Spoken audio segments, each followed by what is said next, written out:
Renewal sa business permit sa Dakbayan sa Talisay gipasayo na. Karon human mapalabang ang ordinansang naglatid nini. Anang live report ni Femari Dumabok. Fem.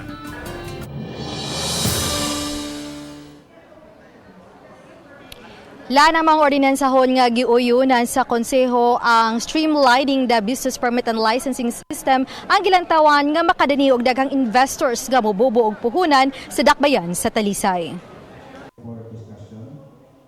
Atol sa sesyon sa konseho sa Dakbayan sa Talisay gahapon, giaprobahan sa second, third ug final reading ang proposed ordinance number 2022-21-02, streamlining the business permit and licensing system of City of Talisay, Cebu, and providing the guidelines therefore and other purposes.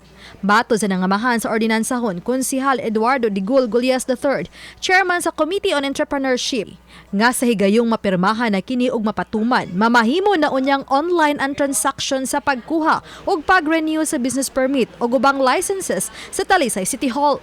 Atong goal is to create the business one-stop shop nga ana na lang tanan ang tao nga mo diretso para at least kanang electronic ganina to og kanang ma-monitor ang ilang queuing, dili kayo sila dugay maghuwat, and dili sad kayo sila kanang mapasa-pasa og mga opisina. Kay online naman, dili na kinahanglang mulinya pa ang mga kliyente sa City Hall ug mas paspas kini kay makuha ang permit sud lang sa usa ka adlaw.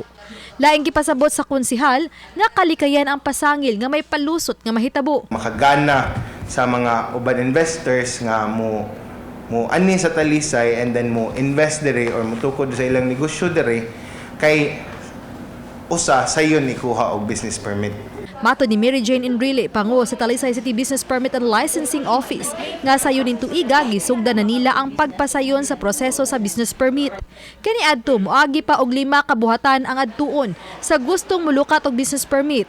Apan pinaagi sa streamlining, tulo ngadto sa duha na lang sama sa BPLO o Treasurer's Office ang ilang duawon. 5 ni siya ka office ma'am, na ang sanitary, ang BFP, ang zoning, ang engineering, ang permits and licensing office. So sa atoan ang bag-ong ordinansa ma'am, kanang giusan na lang na siya ma'am ba kanang from 4 steps. So kuan na lang na siya, tulo na lang ka steps. So pag-apply, bayad, and pag-issue na dayon sa permit. Niadtong Enero ning tuiga, gihimo ang one-stop shop business permit renewal ug gisugdan ng online transaction.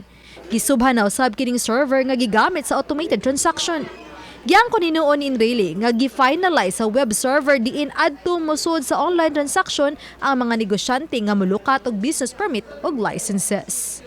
Online na tanan ang application ma'am, dayon ang katong mga offices ma'am adto na lang ang applicant adto na lang mo apply through online ma'am.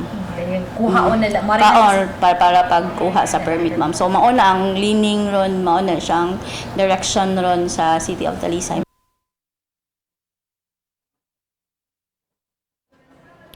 Lan matud ni Enrile nga gipaningkamutan sa city government nga mahuman karon tuiga kun magamit na ning tuiga ang e-boss kun ang online transaction aron mas daghang negosyante ang makasugod na silang negosyo diya sa Dakbayan sa Talisay kay magpasabot usab kini og daghang trabaho alang sa mga Talisaynon.